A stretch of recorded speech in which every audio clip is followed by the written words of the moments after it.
Hey everyone, we are actually at Vox tonight, enjoying a beverage. I am here with Ja-nae. Is it Ja-nae, right? Yeah. Okay. Ja-nae Duane. Hi. Yeah, and we're actually going to talk about the alpha female. We're going to talk about who they are, their attributes, and how to date an alpha male, but also how to date as one. I think that'd be pretty important, and the reason why I have Ja-nae here is because I'd like to believe, and I'm sure she'd like to believe as well, that she's an alpha female. I've been told. It's not self-proclaimed, right? It's not self-proclaimed, right? Well, now it is. Well, okay. She is an alpha female. How about that? Hi, my name is Ja-nae, and I'm an alpha female. Hi, Ja-nae. So why don't you say a little bit about yourself? Yeah. So I am the CEO of Wild Women Entrepreneurs, which is the largest community of entrepreneurial women in the world.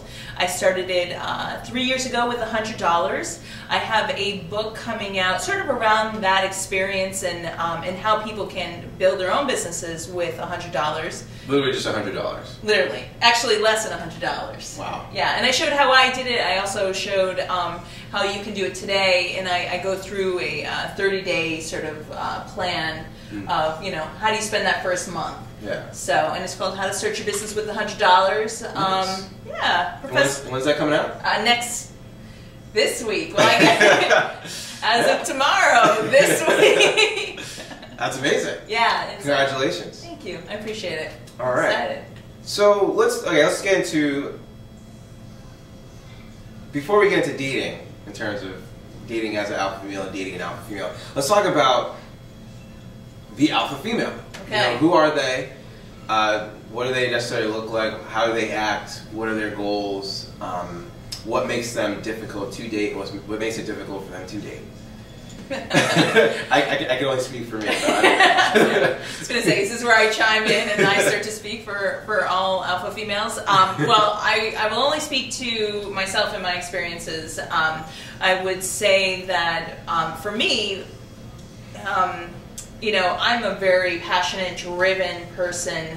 I'm constantly on. I want to always push myself, and I find that I constantly challenge and question and try to push the people who are around me, and not necessarily in a negative way, but I want to be around like-minded people. I find more often than not, either I bring them into my life, or it just happens that way that I have a tendency to bring in people who are sort of enamored by that because they want that, but it's not necessarily who they are as people. Yeah. And so it's great, and this also includes the male gender, romantic relationships.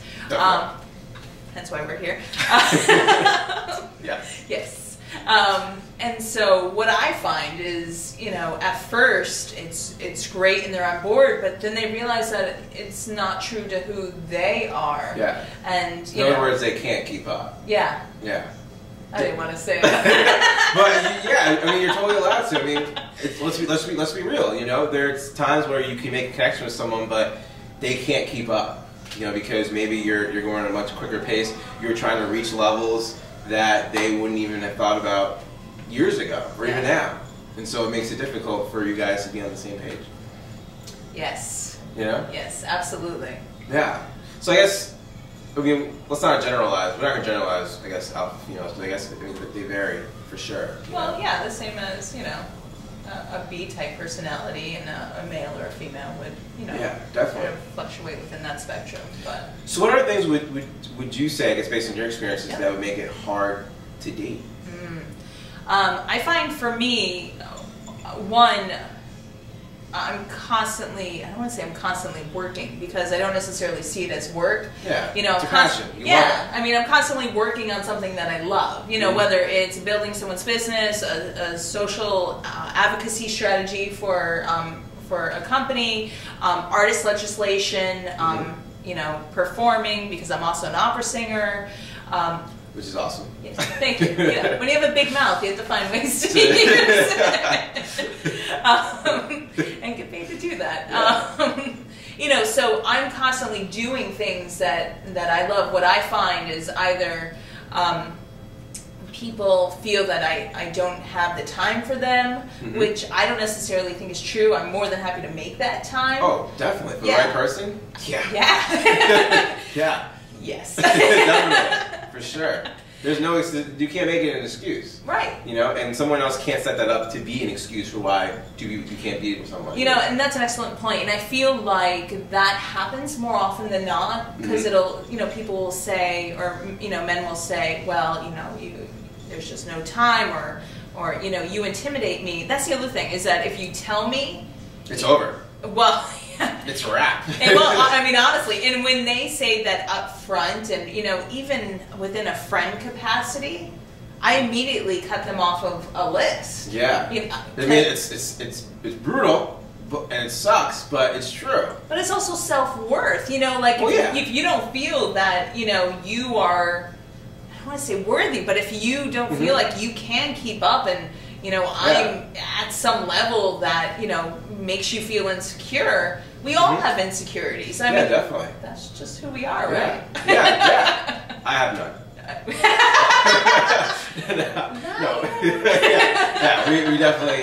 We definitely have insecurities for sure. I think what makes sense is for people like us who are always looking to be better and to go to the next level, and not seeing a top, but just another level to get to. Yeah.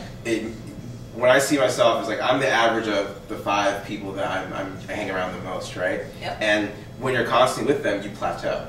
That's just naturally what happens when you hang out with them a lot. You just plateau, and so your natural sense of urgency to be better or to reach the next level is to find another group of 5 people, or to just start working with those 5 people to see if you can actually to start to develop more and more, so you don't necessarily have that plateau. It's just constant increase. Yeah. And naturally what happens is that people kind of fall by the wayside because it's not that you've gotten everything you want from them, but there's a certain point where people, I guess, you can't make a connection with them because you guys are on the same level. Right. You know, and it sucks. You know, and you probably make attempts to preserve those friendships or those relationships to maintain themselves, but I guess mentally you realize that you can't really go to the next level with them, and so inadvertently they get left behind. Well, yeah, left behind, or just not necessarily one of your closest relationships. You know, what I find is, you know, people either grow together or they grow apart, but that doesn't necessarily mean that that time has been lost, or you know, or that anything's they're over gone. for them. Yeah, it's not over. Yeah, it's just, you know, you might not be spending as much time with them. So, but what if you aren't spending much time with anyone and you're just constantly on the go? I mean, where are your averages there? Yeah, well but then I guess you would feel a sense of would that be it? I don't feel that. I mean, and I'm obviously being very brutally honest right now. I don't personally feel that I spend a lot of time with a group of people or one person. Because I'm constantly on the go, can be in, you know, 3 or 4 different states within a week. Yeah. You know, it can be tough. Well, it can be tough, and you have friends. You want to split up your time between who you spend time with. So you might spend free time with a few people one week, and other people the next week. So I'm just wondering where my averages are. Well, it could be something that you can assess at another time. Yeah, all right, that's a whole other segment. Yeah, definitely. Assessing your average, so to speak. All right, so see a blog post coming up. Yeah, I know. Like the gears are turning. I know. Okay, so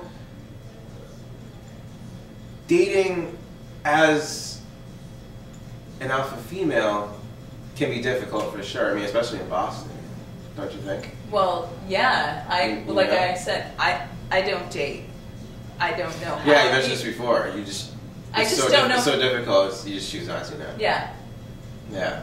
And so no, I don't date. I don't know. And so here I have a very eligible bachelorette here on my show. And she chooses not to date because the right guy doesn't have the balls to approach her and challenge her. Well, but I also wonder whether or not, you know, on the flip side, and just playing my own devil's advocate, am I out there? Am I in the right places? Where are the right places for, say, the alpha female to be? You know, and I'm in my 30s. You know, an alpha female in her 30s is much different than an alpha female in her 20s. Yeah. You know, because in my 20s, you know, I was out clubbing, hanging out at the bars. Now I like a little more relaxed setting. You know, more low key. Yeah. Yeah, definitely. Nice chill location, and you know. Yeah. Do you still find those, you know, those guys there, or?